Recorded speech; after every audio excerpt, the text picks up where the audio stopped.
यह कहानी एक पुराने कॉलेज हॉस्टल की है। शहर से थोड़ा दूर बना यह हॉस्टल दिन में बिल्कुल सामान्य दिखता था, लेकिन रात होते ही यहाँ का माहौल बदल जाता था। पुराने पेड़, टूटी हुई खिड़कियां और लंबा अंधेरा कॉरिडोर, सब कुछ किसी रहस्य की ओर इशारा करता था। लोग कहते थे कि इस हॉस्टल के कमरे नंबर 13 में कई साल पहले कुछ अजीब हुआ था। उसके बाद से वहां अजीब आवाजें सुनाई देती। शाम का समय था। रोहित पहली बार कॉलेज हॉस्टल में रहने आया था। उसके हाथ में बैग था और चेहरे पर उत्साह। वाह, कितना बड़ा हॉस्टल है। हाँ भाई, लेकिन यहाँ की रातें थोड़ी डरावनी होती हैं। डरावनी? क्यों? कुछ नहीं, बस सीनियर लोग मजाक करते रहते हैं। तभी पीछे से विकास आता है।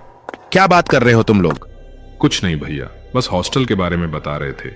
अगर हॉस्टल के बारे में जानना है तो एक बात याद रखना, रात 12 बजे के बाद कमरे से बाहर मत निकलना। क्यों? बस मत निकलना। यह कहकर विकास चला जाता है। रोहित को यह बात थोड़ी अजीब लगती है। रात के 11:45 पर थे। हॉस्टल में लगभग सभी छात्र सो चुके थे। कॉरिडोर में हल्की लाइट जल रही थी।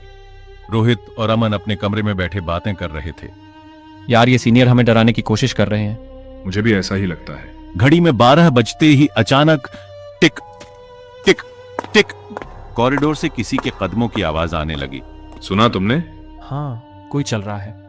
लेकिन अजीब बात यह थी कि हॉस्टल में उस समय कोई बाहर नहीं था। रोहित ने दरवाजा थोड़ा सा खोलकर बाहर देखा। कॉरिडोर पूरी तरह खाली था। लेकिन तभी धड़ाम, कमरे नंबर 13 का दरवाजा अपने आप बंद हो गया। ये क्या था? चल जाकर देखते हैं। दोनों धीरे धीरे कमरे नंबर 13 के पास जाते हैं। दरवाजा आधा खुला हुआ था और अंदर पूरी अंधेरा था। कोई है अंदर? अचानक अंदर से हल्की फुसफुसाहट सुनाई देती है। चल वापस चलते हैं। नहीं, कोई मजाक कर रहा होगा। रोहित दरवाजा खोलता है। कमरे के अंदर पुरानी टूटी हुई मेज, कुर्सी और दीवार पर धूल जमी हुई थी। लेकिन तभी मेज पर रखा पुराना आईना अपने आप हिलने लगा। यह कैसे हो रहा है? आईने में अचानक एक परछाई दिखाई देती है। एक लड़की की परछाई। तुमने देखा?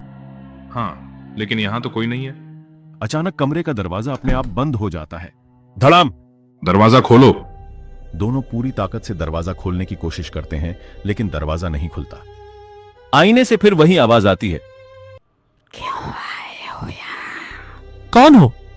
कमरा मेरा है। अचानक आईने में उस लड़की का चेहरा साफ दिखाई देने लगता है। वह बहुत दुखी लग रही थी। कई साल पहले मैं इसी हॉस्टल में पढ़ती थी। एक रात कुछ छात्रों ने मुझे डराने के लिए इस कमरे में बंद कर दिया। मैं पूरी रात मदद के लिए चिल्लाती रही, लेकिन किसी ने दरवाजा नहीं खोला। फिर क्या हुआ? सुबह तक मेरी मौत हो गई। यह सुनकर रोहित और अमन के चेहरे का रंग उड़ जाता है। हम तुम्हारी मदद कैसे कर सकते हैं? सच्चाई सबको बताओ। तभी अचानक आईना जोर से टूट जाता है। चटाक! कमरे का दरवाजा खुल जाता है। भागो यहाँ से। दोनों तेजी से कमरे से बाहर भागते हैं। अगले दिन रोहित और अमन वार्डन से मिलते हैं। सर, कमरे नंबर 13 में क्या हुआ था? तुम वहां गए थे? हाँ।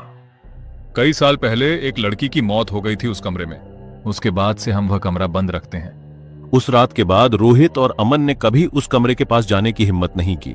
लेकिन कहानी यहीं खत्म नहीं होती। एक दिन रात को रोहित अपने कमरे में पढ़ रहा था। तभी उसे कॉरिडोर से फिर वही आवाज सुनाई दी। टिक टिक टिक। कौन है? रोहित ने दरवाजा खोला।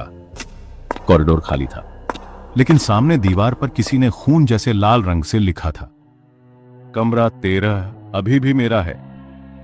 उस दिन के बाद हॉस्टल के छात्रों ने रात में उस कॉरिडोर में जाना बंद कर दिया, क्योंकि कहा जाता है कि अगर कोई रात 12 बजे कमरे नंबर 13 के पास जाता है तो उसे आज भी उस लड़की की परछाई दिखाई देती है।